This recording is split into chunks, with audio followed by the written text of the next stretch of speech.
നമസ്കാരം. മേയർ യദു വിഷയവുമായി ബന്ധപ്പെട്ട് ഇപ്പോഴത്തെ കളിയിൽ നിന്നും എനിക്ക് മനസ്സിലാകുന്നത് മേയറുടെ കേസിൽ അന്വേഷണം തുടങ്ങി എന്നാണ്. നേരത്തെ അന്വേഷിച്ചിരുന്നത് KSRTC കൊടുത്തിരുന്ന മെമ്മറി കാർഡ് നഷ്ടപ്പെട്ടു എന്ന കേസുമേലാണെന്നാണ് അനുമാനിക്കേണ്ടത്. കാര്യം മെമ്മറി കാർഡിന്റെ പിന്നാലെയായിരുന്നു പോലീസ്. ഇപ്പോൾ മേയർ കൊടുത്ത കേസിലും അന്വേഷണം തുടങ്ങി. ഇതിന്റെ ഭാഗമായി നേരത്തെ പരിസര പ്രദേശങ്ങളിലൊക്കെയുള്ള CCTV ദൃശ്യങ്ങളൊക്കെ പോലീസ് ശേഖരിച്ചിരുന്നു.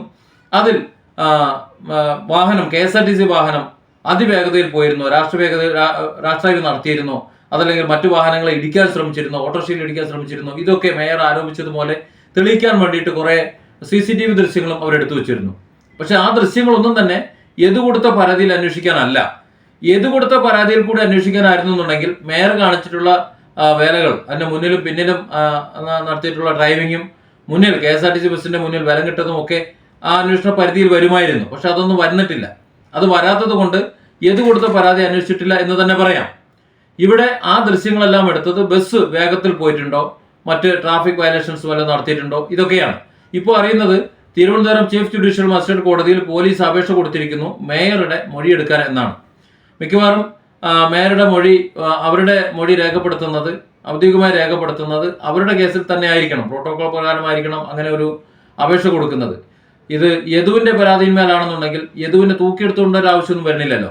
അപ്പോൾ അത്തരത്തിൽ യദുവിന്റെ പരാതി അന്വേഷിച്ച് തുടങ്ങിയിട്ടില്ല. കാരണം യദുവിന്റെ പരാതി സംബന്ധിച്ചിടത്തോളം മേയറും അതുപോലെ MLAയും ഒക്കെ പ്രതികളാണ്.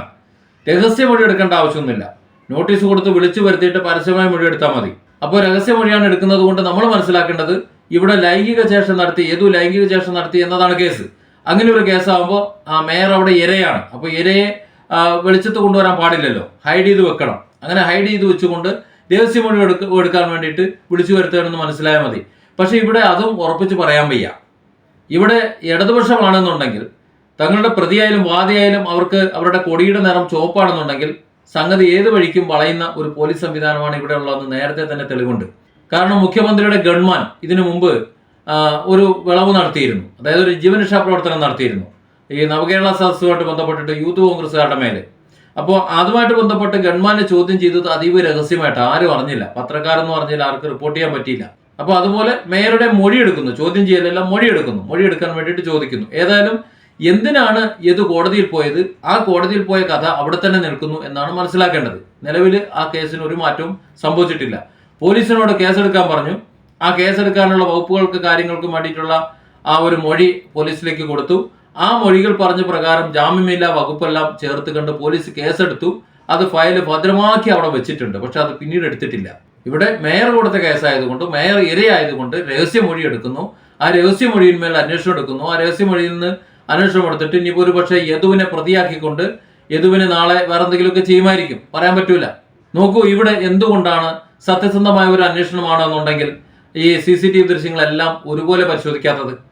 കേസുകൾ 3 കേസുകളും ഒരു കേസിന്റെ ഭാഗം തന്നെയാണല്ലോ. ഇതിനിടയിൽ ഒരു കേസ് കൂടിയുണ്ട്. ഒരു വക്കീൽ കൊടുത്ത ഒരു പൊതു താല്പര്യ കേസുണ്ട്. അതിന് ജാമ്യം കിട്ടുന്ന കേസാണെങ്കിൽ, ദുർബല വകുപ്പാണെന്നുണ്ടെങ്കിലും ആ കേസ് ക്ലോസ് ചെയ്യണമെന്നെങ്കിലും അത് അന്വേഷിക്കണമല്ലോ. അപ്പോൾ ആ അന്വേഷണത്തിന്റെ ഭാഗമായി ബസ്സിലെ CCTV ദൃശ്യങ്ങൾ കിട്ടിയില്ല, വേണ്ട. അവിടെ യദു കുറ്റക്കാരനാണോ നിരപരാധിയാണോ എന്ന് തെളിയിക്കാനുള്ള ഒരു കാര്യം, യദു ആംഗ്യം കാണിച്ചിട്ടോ എന്ന് തെളിയിക്കാൻ വേണ്ടിയിട്ടുള്ള ഒരു ടൂൾ അല്ലാതെ അവിടെ മേയർക്കെതിരെയാണ് അത് നിൽക്കുന്നത്. മേയറും MLAയ്ക്കും എതിരെയാണ് തെളിവുകൾ ഒരുപക്ഷെ CCTV ദൃശ്യങ്ങൾ കിട്ടിയാലും നിൽക്കുക. അപ്പോൾ പിന്നെ പരിശോധിക്കേണ്ടത് മറ്റു ദൃശ്യങ്ങളാണ്, പുറമേയുള്ള ദൃശ്യങ്ങളാണ്. പുറമേയുള്ള ദൃശ്യങ്ങൾ നമ്മൾ പരിശോധിക്കുമ്പോൾ ആർക്കും മനസ്സിലാവും. ആദ്യം മേയർ എന്താ പറഞ്ഞത്? ബസ്സിന് കുറുകെ വാഹനം ഇട്ടിട്ടില്ല, ട്രാഫിക് സിഗ്നലിൽ വാഹനം നിർത്തിയപ്പോൾ ആ നിർത്തിയതിൽ നിന്ന് ഇറങ്ങി വന്ന് ചോദിച്ചു എന്നാണ് പറഞ്ഞത്. എന്നാൽ വാഹനം വിലക്കനെ കൊണ്ടുവന്ന് കയറ്റുന്നതും നിർത്തുന്നതും, അവർ വാഹനത്തിൽ നിന്ന് ഇറങ്ങുന്നതും, ഡ്രൈവറുടെ ഡോറ് വലിച്ചു തുറക്കുന്നതും, അവരുമായിട്ട് സംസാരിക്കുന്നതും, കയർക്കുന്നതും, അങ്ങോട്ടും ഇങ്ങോട്ടും സംസാരിക്കുന്നതും ഒക്കെ വീഡിയോ പുറത്തു വന്നതോടുകൂടി മേയർ പറഞ്ഞിട്ടുള്ള അവരുടെ ഒരു അവകാശവാദങ്ങൾ ഒന്നൊന്നായി പൊളിയായിരുന്നു നമ്മൾ പിന്നെ കണ്ടു. അപ്പൊ അതിനുശേഷം അത് അപകടമാണ് എന്ന് മനസ്സിലായപ്പോൾ, CCTV ദൃശ്യങ്ങൾ ഉണ്ട് എന്ന് മനസ്സിലാക്കി MLA അദ്ദേഹത്തിന്റെ സ്വാധീനം ഉപയോഗിച്ചു ആ മെമ്മറി കാർഡ് അവിടെ നിന്ന് മാറ്റിയിട്ടുണ്ട് എന്നതാണ് നമുക്ക് അനുമാനിക്കേണ്ടത്. അത് തന്നെയാണ് ആ സ്വാധീനം ഉപയോഗിച്ചത് മാറ്റിയിട്ടുണ്ടാകും എന്ന് തന്നെയാണ് യദുവും തന്റെ പരാതിയിൽ കോടതിയിൽ പറഞ്ഞത്. അത് തന്നെയാണ് പോലീസും FIR ഇട്ടിട്ടുള്ളത്. പക്ഷെ എങ്കിലും ആ ഒരു അന്വേഷണം എവിടെ നടക്കുന്നില്ല. യദു പറഞ്ഞത് എന്താണ്? MLA സ്വാധീനം ഉപയോഗിച്ച്, അല്ലെങ്കിൽ അവരുടെ മേയറുടെ സ്വാധീനം ഉപയോഗിച്ച് മെമ്മറി കാർഡ് മാറ്റിയിരിക്കാം. ഇത് സംബന്ധിച്ചൊരു ചോദ്യം ചെയ്യലും അവർ ചോദ്യം ചെയ്തില്ല.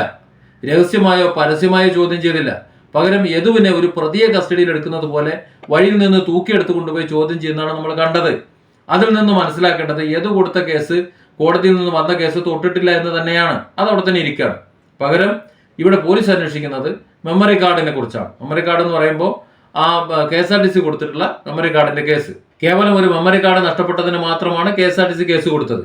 അല്ലാതെ ഒരു യാത്രക്കാരുമായി പോയൊരു വാഹനം തടഞ്ഞു നിർത്തിയതിനോ യാത്ര മുടക്കിയതിനോ യാത്രക്കാരെ വാഹനത്തിൽ നിന്ന് ഇറക്കി വിട്ടതിനോ ഒന്നും കേസില്ല. അതിലൊന്നും KSRTCക്ക് ഒരു പരാതിയുമില്ല.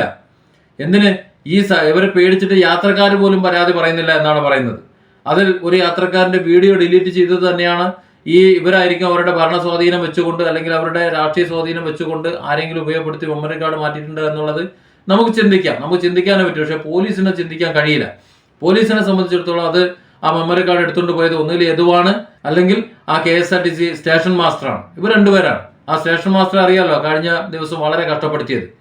അപ്പോൾ ഒരു കാര്യം, നമുക്ക് ഈ രഹസ്യമായി മൊഴിയെടുക്കാൻ വിളിച്ചതോടുകൂടി അല്ലെങ്കിൽ അതിനുള്ള നോട്ടീസ് കൊടുത്തതോടുകൂടി ഒരു കാര്യം നമുക്ക് മനസ്സിലായി, യദുവിന്റെ കേസ് തൊട്ടിട്ടില്ല, ഇതുവരെ തൊട്ടിട്ടില്ല. ഈ അന്വേഷണം മുഴുവൻ മേയറുടെ കേസിലും അതുപോലെ KSRTC കേസിലും ആകാൻ സാധ്യത, അതല്ലെങ്കിൽ മേയറുടെ കേസിലാണ് സാധ്യത, മറ്റൊന്നിലും ഇല്ല. മേയറുടെ കേസിലാണെങ്കിലും ആരുടെ കേസിലാണെങ്കിലും പുറത്തെ തെളിവുകൾ പോലീസ് പരിശോധിക്കാനും തയ്യാറല്ല എന്നുകൂടി നമ്മൾ ചേർത്ത് മനസ്സിലാക്കണം. കാരണം പുറത്തെ തെളിവുകൾ മനസ്സിലാക്കി കഴിഞ്ഞാൽ സ്വാഭാവികമായിട്ടും ആ കേസിൽ മേയറും MLAയും അവരുടെ കുടുംബവും ഒക്കെ പ്രതികളായി മാറും. കാരണം യദുവിന്റെ മെഡിക്കൽ എടുത്തതിൽ യദുവിന് മെഡിക്കൽ പ്രശ്നങ്ങളൊന്നുമില്ല, അതായത് അയാൾ മദ്യപിച്ചിട്ടില്ല, മറ്റ് കാര്യങ്ങളൊന്നും ചെയ്തിട്ടില്ല. അങ്ങനെ എന്തെങ്കിലുമൊക്കെ തെളിവുകൾ യദുവിനെതിരെ ഉണ്ടായിരുന്നെങ്കിൽ പുതിയ തെളിവുകളെയും പുതിയ അവതാരങ്ങളെയും ഇറക്കുമതി ചെയ്യുന്നില്ലായിരുന്നു. അപ്പൊ അതവിടെ നിൽക്കട്ടെ. ഏതായാലും ഇവിടെ നമുക്ക് ഒരു കാര്യം നേരത്തെ പറഞ്ഞ പോലെ വ്യക്തമാകുന്നു, യദുവിന്റെ കേസ് അന്വേഷിക്കുന്നു തോന്നില്ല. ഇനി 18-ാം തീയതി യദുവിന്റെ വക്കീൽ വന്ന ശേഷം, അതായത് നാളെ യദുവിന്റെ വക്കീൽ വന്ന ശേഷം ഒരു പക്ഷേ അദ്ദേഹം വീണ്ടും കോടതിയിൽ ഹർജി കൊടുത്തുകൊണ്ട് പോലീസിനെ കൊണ്ട് ഈ കേസ് ഈ പറഞ്ഞ MLAയും മേയറേയും ഒക്കെ പ്രതിയാക്കിക്കൊണ്ട് അന്വേഷണം നടത്തുമായിരിക്കും, അല്ലെങ്കിൽ അവർ ചോദ്യം ചെയ്യുമായിരിക്കും. അല്ലാതെ കോടതി നിർദ്ദേശപ്രകാരം കേസെടുത്തു എന്നല്ലാതെ, കോടതി കൽപ്പിച്ചു ഇവിടെ കേസെടുക്കാൻ പറഞ്ഞു, കേസെടുത്തു, അന്വേഷിക്കാൻ പറഞ്ഞില്ല, അതുകൊണ്ട് അന്വേഷിക്കുന്നില്ല എന്നതുപോലെ അത് അവിടെ വെച്ചേക്കുമെന്നല്ലാതെ ഇവിടെ ആ കേസിൽ യദുവിന് നീതി കിട്ടുമെന്ന് പ്രതീക്ഷിക്കേണ്ടതില്ല.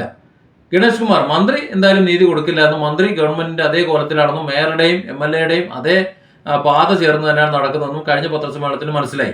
പോലീസ് സത്യസന്ധമായാണ് ഇവിടെ കേസ് അന്വേഷിക്കുന്നതെങ്കിൽ മേയറുടെ കേസിലായാലും യദുവിന്റെ കേസിലായാലും ഈ കേസ് തെളിയാൻ വേണ്ടി അവരിപ്പോൾ നിലവിൽ അവരുടെ കയ്യിലുള്ള ദൃശ്യങ്ങൾ എന്ന് പറയുന്നത് പുറത്തെ ദൃശ്യങ്ങളാണ്.